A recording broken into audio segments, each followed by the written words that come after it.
Hello everyone, তোমরা নিশ্চয়ই বুঝে গেছো যে আজ আমার ভিডিও টপিকটা কী হতে চলেছে। স্কেচটা তৈরি করেছে আমার হাজব্যান্ড লিটন।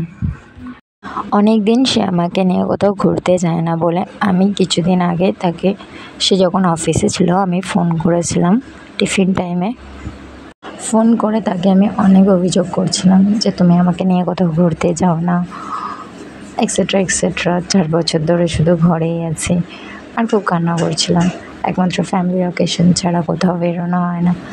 যাই হোক, তারপরে সে তার ছুটির দিনে আমাকে বললো যে পূজা, আমি একটা ক্যানভাস কিনতে যাবো আর কিছু কালার কিনবো, আবার নতুন করে আঁকা শুরু করবো। তো প্রথমে খুশি হলাম, একটু রাগও করলাম যে আমি ভেবেছিলাম কোথাও ঘুরতে যাবো, তুমি তো ক্যানভাস কিনে নিয়ে চলে আসবে আর আমাকে নিয়ে একটু বাজার থেকেই ঘুরে আসবে, কোথাও নিয়ে যাবে না। তো তারপর যেটা হলো, তারপর আমরা বাজার থেকে ক্যানভাস, পেন্সিল, আঁকার রং সমস্ত কিছু কিনে নিয়ে আসলাম। নিয়ে এসে বললো ফার্স্টেই আমার ফটোটা আঁকবে। তো শুনে তো আমি প্রচণ্ড খুশি যেমন হয়েছিলাম, তেমন আমার মনে সমস্ত ফ্রাস্ট্রেশন, ঘুরতে না যাওয়ার যে কষ্ট, সব দূর হয়ে গেছে। আর সে আমাকে বলেছে যে নেক্সট সানডে আমাকে নিয়ে ঘুরতে যাবে। যাই হোক, তার সবচেয়ে ভালো কোয়ালিটি কী জানো? সে কখনো কোনো কিছু শো অফ করা পছন্দ করে না। সে যত বড় কাজই করুক, ভালো কিছু করুক, বাট শো অফ করা সে পছন্দ করে না। সে কখনো সোশ্যাল মিডিয়ায় সবাইকে দেখায় না। বাট হ্যাঁ, আমি ব্যতিক্রম, আমি একটু শো অফ করি, কিন্তু তার পাল্লায় পড়ে একটু বুঝে শুনে শো অফ করি এখন, সেগুলো করার। তার মধ্যে অনেক ট্যালেন্টই আছে, কিন্তু সে কখনো কাউকে সেইভাবে বলতে বা নিজের হয়ে বাড়িয়ে বলতে একদমই পছন্দ করে না। তো আমি বলেছি নেক্সট ফটো আমার ছেলের জন্য, ছেলে এঁকে দেবে, আর তারপর তোমার যেটা ভালো লাগে তুমি সেটাই করবে। যাই হোক, আমি কিন্তু প্রচণ্ড এক্সাইটেড ছিলাম, অনেক খুশি ছিলাম। আমাকে যদি সে কোনো খুব দামি গিফটও করতো না, আমি এত খুশি হতাম না। যদি সে আমাকে আজকে মার্কেটে নিয়ে গিয়ে অনেকগুলো ড্রেসও কিনে দিত, তাহলেও আমি এত খুশি হতাম না। আমি এতটাই খুশি হয়েছি। নিজের হাজব্যান্ডের থেকে এর থেকে বেশি আর কী চাই? একটু ভালোবাসা, একটু কেয়ারিং, এটাই চাই। একটা সম্পর্ক, সেটা বিয়ের হোক বা ভালোবাসার হোক, সেখানে যদি দুজনকে স্পেশাল ফিল করানো যায়, তবেই সেটা আরও অনেক বেশি সুইট, আরও অনেক বেশি মজবুত হয়।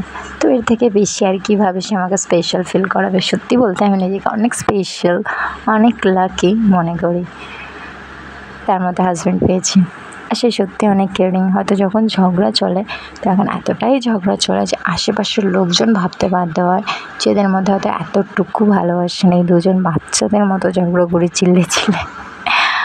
বাট যখন আমাদের মধ্যে মিল হয়ে যায়, তখন আমরা ঠিক ততটাই সুইট হয়ে যায় যে আশেপাশের সবাই জেলাস ফিল করে আমাদের দেখে। প্রথম যখন তার বউ হয়ে বাড়িতে এসেছিলাম, তখন আমার অনেক প্রবলেম ফেস করতে হয়েছে। তার কোনো চাকরি ছিল না, ফ্যামিলিতে অনেক প্রবলেম ছিল। তার মধ্যে থেকেও আমরা অনেক ভালো ছিলাম, অনেক হ্যাপি ছিলাম। তারপর 1 বছর লকডাউন ছিল, বাট এখন কিছুদিন আগে সে আমার রুমটা রেডি করে দিয়েছে। আর এখন সে চায় যে তার হাতের ড্রয়িং দিয়ে পুরো রুমটা ডেকোরেট করবে।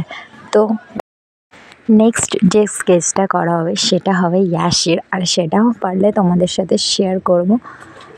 যদি তোমাদের আমার ভিডিও ভালো লাগে তো প্লিজ ফ্রেন্ডস সাপোর্ট করো। তো প্লিজ ফ্রেন্ডস আমার পুরো ভিডিওটা দেখো, আশা করি তোমাদের ভালো লাগবে।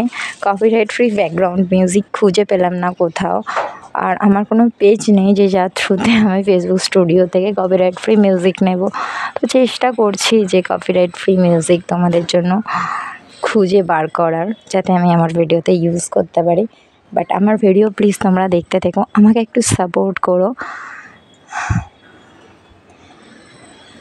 যাতে আমিও নিজের একটা স্পেস করে নিতে পারি তোমাদের জন্য, আর অনেক ভালো ভালো ভিডিও নিয়ে আসতে পারি।